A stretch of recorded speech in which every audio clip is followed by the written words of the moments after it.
Hello po guys, usapang paano makapag-work dito sa South Korea. So, easy lang po. Unang-una, mag-aral po kayo ng Korean language. Kasi po, ang work po dito sa Korea is under government po siya. So, pwede po kayo mag-self-study or pwede kayong maghanap ng Korean Language Center. Okay? But I will recommend Korean Language Center po kasi mas madali po yung mga proseso sa lahat-lahat. Okay? Mas gumagaan. After that, pagtapos na kayong mag-aral, mag-antay kayo ng announcement ng DMW for registration para sa exam.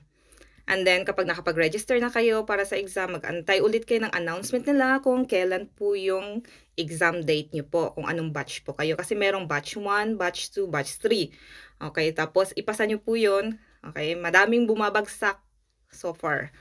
And then, after nyong pumasa nun, hindi pa po tapos ang laban. Meron pa po tayong skill test. Which is sa skill test po, meron pong physical exam and then meron pong interview. Ini-interview kayo ng mga Korean. Okay, so dapat naka-Korean language, which is, may mga binibigay naman po sila ng mga tips na mga minimemorize nyo po. Kapag pumasa kayo sa skill test, yung unang exam nyo po na computer-based exam, tsaka yung skill test exam, i-combine po yun. Tapos dun malalaman kung 100% pasado na po kayo. After po nun, gumawa po kayo ng e-registration. And then magpa-medical kayo. Kapag wala kayong sabit sa medical, kasi mostly, mahigpit sila sa lungs. Okay. So, x-ray. Kailangan may mga scars sa x-ray doon. Bagsak yan.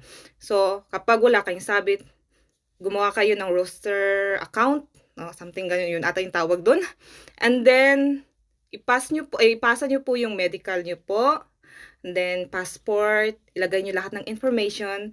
And then, doon, pwede na kayong mamili ng category kung anong work gusto nyo dito sa South Korea. Pwedeng food manufacturing, metal, textile, something ganyan, pwede kayong mamili. After nyan, mag-antay po kayo ng approval. Yung approval po pala is umaabot po siya ng 2 to 3 months. Kapag may something pong mali sa application nyo po dun sa roster, nare-resend po. Oo, medyo napapahaba. So, kapag nagkaroon na kayo ng approval, mag-antay na kayo ng announcement ng DMW para sa massive selection. Yung massive selection po, mamimili po yung mga employer na company employer. Tapos, ayun, pag pinalad ka, masiselect ka. Tapos, ayun, congratulations, nasa Korea ka na. After po maselect nyo po, magkakaroon po kayo ng training dito sa dito, magkakaroon kayo ng training sa DMW and then, mabilis ang process na. Magkakaroon po kayo ng mga sisi para sa visa and then, ayun, lipad na kaagad. Bilang na lang yung araw mo. Kaya ganun po, wala pong shortcut. Minsan umaabot po ng 2 years, minsan umaabot po ng 1 year. Kapag pinalad ka, mga months lang after approval nyo po, mga 2 months, 3 months, ayun, select ka na po kaagad. Kaya ganun lang po. Pero worth it naman po yung pagod kasi malaki ang sahod dito sa South Korea. Sabi ko nga po, nasa 80 to 130, merong 150 kung gusto mong mamatay nga ng maaga. Ganun nga po. So, worth it naman po siya. Good luck na lang po sa mag-i-exam at gustong mag-work dito sa Korea. Sherry.